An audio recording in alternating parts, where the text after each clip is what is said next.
right, I'm swinging through doing one more video. I want to give you girls a how to be a lit failure type video. Just a little encouragement for the girls who feel like they're failing. I was listening to a podcast earlier today, and one of the girls was, she felt like a failure because she's not where the other girls are, I guess. And I come from a family that is very contingent on appearance. They are very, though they act like they don't care what the girls are saying or doing, they do. A lot. They do. To the point where it's like, oh, I can't go to that concert because that's a secular concert and, it's in town. And what if the Saints see me? If the Saints see you, that means they were at the concert too. I come from the type of background that is, my nose. It's very much, okay. If you haven't watched any of my other videos, my personal videos, you don't know that I am a member of the Church of God in Christ, from birth, which is the very church that brought you Andrew Caldwell and his deliveredness. My great grandfather is a bishop in that church, and he has run this entire state. He is also a politician, a former politician. He was an alderman, and he's also a restaurateur. His restaurant is still going today, and it was opened in 1956. So with that, I come from a very seen family. Everybody around town, if I see somebody black, it's almost certain that they know my people if they're from here. So I can't do anything. I can't take a deep breath without somebody calling one of my people and saying, Kayla took too deep a breath today, and you need to keep an eye on that. I posted something about my breasts on Facebook. It wasn't look at my breasts or anything like that. It was a post that had the word breast in it. And one of the girls literally, and I'm 22 and it happened this year, literally messaged my mama and said, Kayla has a post up on Facebook talking about breasts and you might want to keep an eye on that. I am a whole grown hoe. An entire grown hoe. Why? And I'm not a hoe, but I'm saying hoe. I'm saying hoe to be shady and messy, to let you know that I do say hoe. I will say bitch if I feel it, because I'm grown. Texting and writing my mama talking about she said something about breasts today, and I'm 22 years old. Have you lost your mind? Let me calm down. But the thing is, my point, I'm saying this to say, I am very, okay, sis, you and this loud, why are the girls loud today? Or am I just sensitive? I am sensitive today. But, I'm saying that to say that anything I do is, seen by multiple people, discussed by multiple people, and brought back to my family. I went to Panera Bread about a year ago in the daytime and had lunch with a male friend. And somebody called my great grandfather and said Caleb was out, gallivanting, and he sees me and says, I heard you were on a date the other day and yada, yada, yada. So I'm saying that to say I am a failure. I don't want to say a proud failure, but I'm not uncomfortable being a failure. I went to college and made nothing. I have never made anything below an A in my college, in my time in college. But I dropped out because I don't like school. I never liked school. From the time I went to kindergarten, I did not like school. To the point where my grandfather told my mom and them, she don't like school. And I hated school. I was always that weird kid. I'm still that weird kid. But I was the weird kid that people wanted to be mean to. And then I developed some anger issues, and the girls found out that they could not be mean to me any longer. And the teachers were picking on me, and it was just, from kindergarten, my kindergarten teacher was picking on me all the way up until the time I graduated. The girls just could not get it together with me. And I'm a sweet person. I really am. In these videos today, you probably can't tell because I'm giving fever, but my nature is to be very sweet, very helping, very kind. But I'm a failure. I did not complete college. I went to cosmetology school. That was a mess. Did not complete. Moved to LA for just a brief moment. Did not complete my stay there. Got a job back here. Was enjoying what I did. I was a bookseller and a barista. Had a great time doing that. They relocated. My family told me that I could not relocate. During this time, actually just before, at the same time of them telling me that I just couldn't relocate, and there was no way I could really dispute it because I'm in my aunt's car, because my car died in December of 2015. My car died, and my aunt has been letting me use her car. And then my aunt's sister, my grandmother, came through with very much, we are not going to allow you to take the car to Conway, which is just up the street. It's just right up the street. We're not going to allow you to do that. I was already arranging my living arrangements. I had 2 people that I was going to room with, and we were going to split the rent. It was going to be cool. But they would not allow me to do that. At the same time, my mother recently got married, and they moved into this house that we're in right now. I did not want to move with them because I don't want to live with my mama. I already didn't want to live with my mama when I was living with my mama. But especially with my mama, with her new husband, I feel like they need that space. And honestly, I wasn't feeling none of it. You know, if you know me, you know, I don't care for it. It's a lot, that I don't care for, and we're not gonna get into it. But, so during that time, I asked my great grandparents if I could stay at the house we were in because it's their property. And it's right next door to their house and, you know, all of that. They gave me a loud and resounding, you cannot have this entire house. They gave me very much, you can have your room and the room adjacent to your room. We'll just build a divider and you can split the house with a musician from our church. I did not care for that because number one, I didn't have a bathroom. I did not have a kitchen. I had a bedroom and a washing machine and a dryer. And that's it. I can't live like that. So they took my house. During that time, my job and my house were gone. My grandmother made me go to another job. The job was a mess. They had problems with my hair, which was under a net, a thick hairnet at all times. You could not see my hair except when I was coming to work and leaving from work. They had an issue with that. They had an issue with me taking my lunch at a certain time. I like to take my lunch a little late. They had a problem with that because they were saying, if you take your lunch at this time, you'll only have this much time left to work. And it's like, okay, sis, but I was here all this time before. It's not like I'm cutting anything. I'm still working my 8 hours. I'm just taking my lunch late. It's stupid. So I had to leave there. I was jobless for about 4 months. I had money saved up, but when you're jobless for 4 months, you know, that money was ran through. And then I got a job. The job I'm working currently is making less money, a lot less money, actually, about $1 less than I was making per hour. And I'm just out here struggling right now. You know, I'm being transparent. I'm struggling. I have to live, you know, with my mother, her husband, his son, and his mother. I've never had to live with this many people in my life. I've never had to share a bathroom with more than just my mother. You know, because we had more than one bathroom at the old house. One was designated to me and my mother. The other was designated to whoever else. I'm having a hard time, and I'm failing just at life in general. You know, every time I talk to my family, it's when are you going to go back to school? I can't go back to school right now. You know, the beauty school experience not only took a lot of my money, it left me in debt, and I didn't even finish. And that school closed probably because of her shoddy and shisty business practices, because she was breaking the law left and right. But yeah, I have loans out right now that I feel like, and the government feels like I need to pay before they give me any more money to go to school. So I physically am unable to go to school. And also I'm not sure what I want to do with the rest of my life, because I'm 22 and I shouldn't know what I want to do with the next 60 years of my life. That's stupid. So I'm just out here. My grandmother sees all the girls my age and a little bit older and a little bit younger doing better than I am, and they've got cars and they've got apartments, and you know, they're in school and they're living life and doing this, that, and the other, and that's cute for them. My family doesn't understand that I'm not them. And I've been telling my mama, because my mama used to say this thing when I was a kid. I was probably, 1, 2 years old, and she would say, if I were you, I would da da da da. Until one day, about 3 years old or so, I said, Mama, I'm not you. But I mean, nobody else in my family understands. I'm not who you're trying to make me be. I'm me.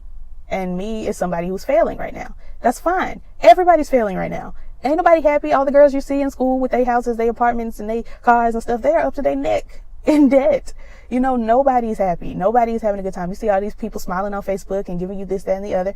They're not happy. Nobody is happy. I am consistently unhappy. I've been consistently unhappy since I was a child.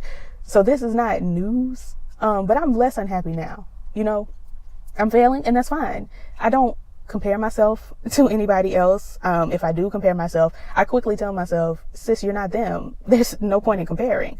You can, tally up what they have and what you have, but you're still going to be sickening after the tally. Whether they have more than you do and they seem to be doing better than you are or not. I'm still sickening, failing or not. I'm gorgeous. I can kind of sing. I can cook. I'm smart. I'm very smart. I'm hilarious. I cape for everybody most of the time, unless you have gotten on my bad side. I'm sickening. I am somebody that everybody is watching, whether they say it or not. You're watching, whether you're watching my videos or not, you're on my Facebook, trying to see what I'm saying and telling my mama about it. There's no need to feel like a failure when you're failing. You don't have to feel bad about it. Everybody fails at something. Some people fail more than others. I'm one of the people who just cannot get it together. And that's cool. I mean, we'll start to worry when I'm 40 years old and I've never had it together. That's when we'll start to worry. But I'm meant to do so much greater than I'm doing right now. And it's actually starting to come together in little ways for me. I can't be worried about, my grandma seeing the other girls doing so well and feeling like, something is wrong with her granddaughter because I don't ever have a man and I'm not in school and I don't ever go anywhere or do anything. Like, you could feel some kind of way about it, but I feel fine. I'm so happy to be laying in my bed on my off days not doing nothing. I'm so glad about it. I'm grateful, to not be going out and clubbing or whatever the kids do. Because the thing is, my family is like, you don't ever go anywhere. You don't ever do anything. But if I were to pop up at somebody's club, they would be pissed about it. There's nothing to do in the city but go to somebody's club or go to somebody's house. And if you catch me at somebody's house after hours, you're going to feel some kind of way about it. So, and back when I used to go out with the Saints, we would be drinking. So, like, I'd be out with the Holy Ghost filled Saints. Well, not the Holy Ghost filled ones. But I'd be out with the girls who declared and decreed. And we would be drinking. We would be doing the most. On those few occasions that I did go out with the girls that, we met at church, that you thought were so safe, you're acting a fool. So, I'm cool with where I am. I'm cool with not having a degree. I'm cool with, I'm not cool with not having money, but I'm cool with the fact that I'm 22 and I don't have it together. That's fine. There's no reason. Don't let people make you feel like you need it to be together all the time. You're young. And if you're not young, you're still living, pull it together when you can. If you're 30 watching this video and you feel like you don't have it together, you just don't. Get it together and go from there. If you're 40 watching the video and you had it together once but you don't have it together now, you'll get it together eventually again. Don't just be like, oh, I'll never get it together, because then you'll never get it together. But just sitting around being sad, being melancholy, forlorn, for why? You're sickening. If you're anything like me, you're sickening. Some of the girls aren't, but you can tell yourself you are, even if you don't feel it, because there have been times I've never ever had low self-esteem, but I am very realistic. And I know there are girls that are cuter than me. And there have been times where I didn't feel cute.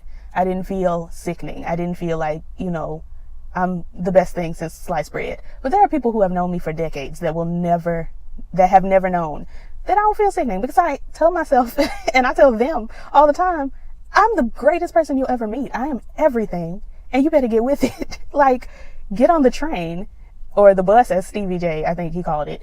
Just, ride with me and know I'm everything. And if you're hanging out with me, you're everything too. Like, I don't hang with nothings. I mean, I used to, but we thank God, we released her back out into the wilderness. But I hang out with sickening people. You may not be cute. I personally may not think you cute, but I'm not gonna tell you're not sickening if I think you ugly. Let me stop. I don't hang out with anybody that I think is ugly.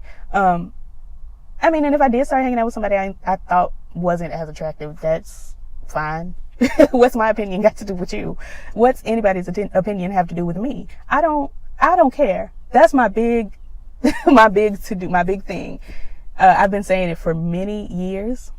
I did a video just shortly before the girls started coming out with Kermit the Frog sipping tea.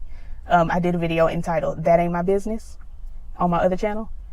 And I hold true today. How you feel about me is not my business. What the girls are doing over there, not my business. What they're saying, not my business. what you say to me that is clearly a personal problem between you and your Lord is not my business. That's why I can work in retail and come home and be alright. Because I have some coworkers and some former coworkers at other locations that be pissed when the girls are acting a fool. They come in and they're grumpy. We work on the busiest street in our city, and it's a lot of people coming through and a lot of different attitudes, a lot of different vibes.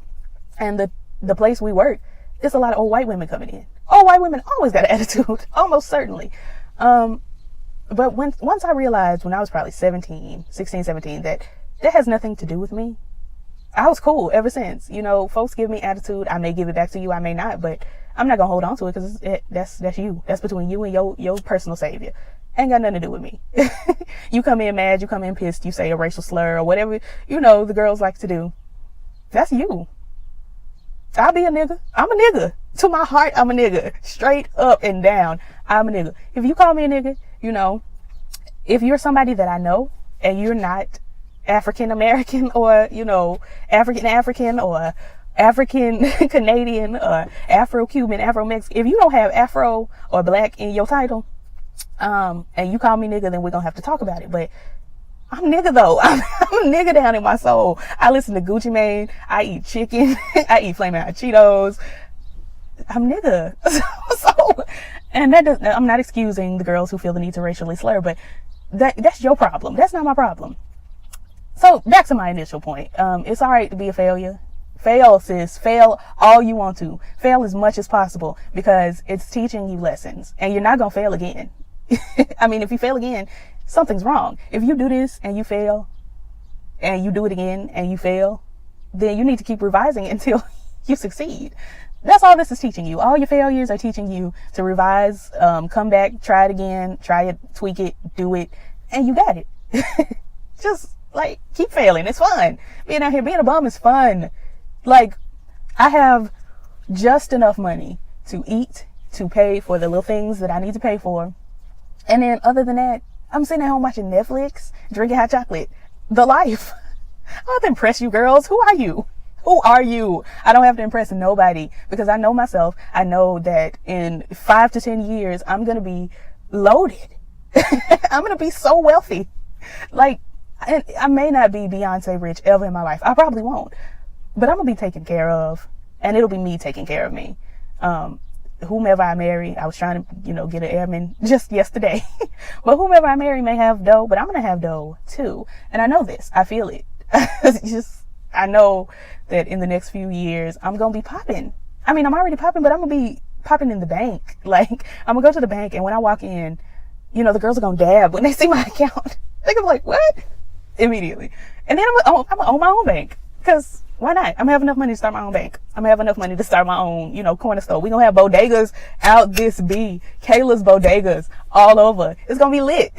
But I'm failing right now. I'm failing so that when I get there, I don't know what I'm doing. Simple. So keep failing. Lady Nika, who is just one of the greatest YouTube mentors I could have ever asked for. She is truly amazing. At the end of her videos, she always says, and this used to get on my nerves, full disclosure, it used to get on my nerves when she first started saying it, because I was like, you know, that's corny. I don't care for it. But as I grow, as I, you know, become a young woman who is destined to be, as Whitney Houston said on her interview with Wendy Williams when she asked about Bobby Christina, growing and being the beautiful young lady that God designed her to be, put her on this earth to be. As I become that, I realize that this is a true saying. Lady Nika always says at the end of her videos, the depth of my struggle will determine the height of my success. That's true though. Like, when she first started saying it, I was like, that is so corny. I wish she wouldn't. And I would, like, even when I heard her say the depth, I would turn off the video and go watch a different video. But now it's like, for real though, like, I'm failing so I can be dope in the future. And, you know, I'm gonna be it. I'm gonna be the one. Like, I'm gonna be very much, you know, the bomb, basically, to put it in 90s terms. And to bring it to 2017, I'm gonna be lit. It's gonna be dope. I'm gonna be still eating my fried chicken, still listening to Gucci Mane, but, you know, with money. So keep failing, keep doing your thing. Don't let my grandma, your grandma, you know, my mama, your mama, my daddy, your daddy make you feel any kind of way about failing, because you're gonna be lit. Yeah, when they see your account, they're gonna Millie rock. When they see your account, it's gonna be so lit. Like, they're gonna be so happy for you down at the bank. They're gonna be so glad when you walk in with your checks. Anyway, I'm acting a fool out here. Let me get on back in. But just keep doing your thing. You're gonna be alright. Peace.